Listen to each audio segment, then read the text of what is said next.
nit ñi tey ñu waxante dëgg te yàlla tax am na bërëb yu bëri boo fa demee da ngay fekk ñu fay jaamu Jésus waaw Jésus ndax moom moo digle ñu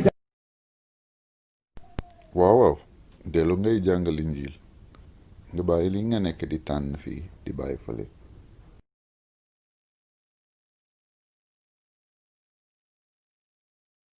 bi yàlla ñëw ci yonent bi ci gëdd ga di ko wane boppam ci melokaan bu gën a rafet bi. ataani layla rabbi wa tabaraka wa taala fi ahsani suura.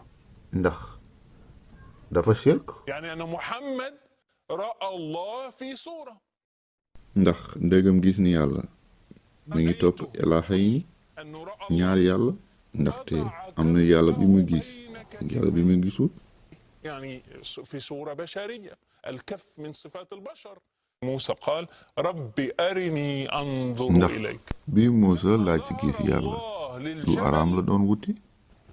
يعني الله ظهر أو ظهر تجلى ظهر لجبل تروا ربكم حتى تموتوا يقول لهم أن الرؤيا ستحصل لكم بعد الموت. ndax bu ñuy taxaw bés penc ma di gisi yàlla إلى ربها ناظرة.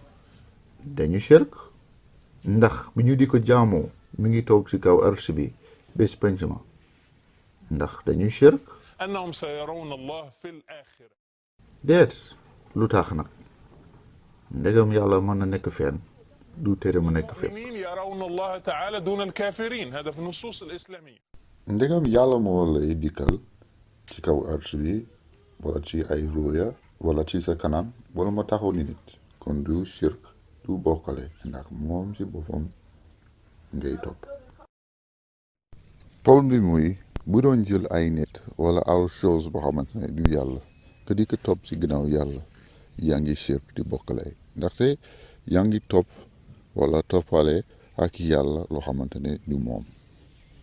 naka noonu bu dee yeesu du yàlla ngay di ko topp comme yaa ngi bokkale.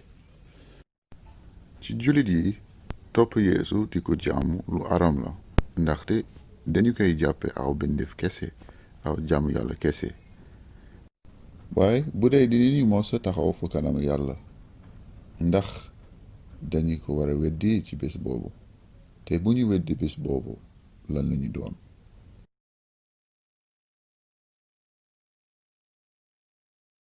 bu nga nekkee di tuumal chrétien yi dañuy topp aw fet payen ba nekkuloo di topp ay tokkus payen yi itam. إنه الحج قبل الإسلام كان من أجل الاستمطار وهو قزح. boo leen di tuumal ne ñu ngi topp jant ba nekkuloo di topp weer wi booy tuumal leen ñu ngi topp aw diine tubaab ba nekkuloo di topp ay diine naar boo leen di tuumal seeni yàlla ay yi fi yu xamante dañ lay doyal waar ba sa yàlla nekkul lu doy waar moom itam boo leen di naan dañuy topp aw nit ci ginnaaw yàlla ba nekkuloo di tepp ay nit ci ginnaaw yàlla. هل يجوز قول رب القرآن؟ تعرفوا بسبب هذه العقيدة أن القرآن غير مخلوق وقديم لا يستطيع المسلم أن يقول ورب القرآن مثلا. booy nekk di yuuxu naan dañuy bokkale ba nekkuloo di bokkale yow itam.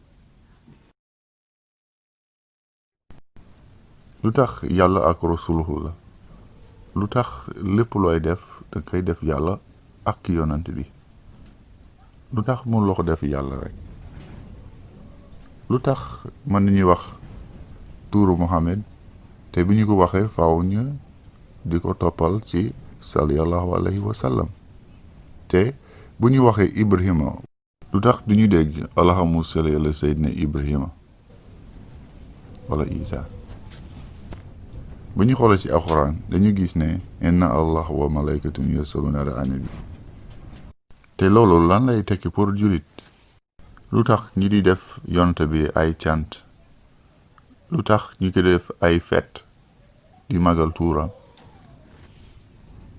yow mi déglu mën nga tontul sa bopp laaj yu mel nii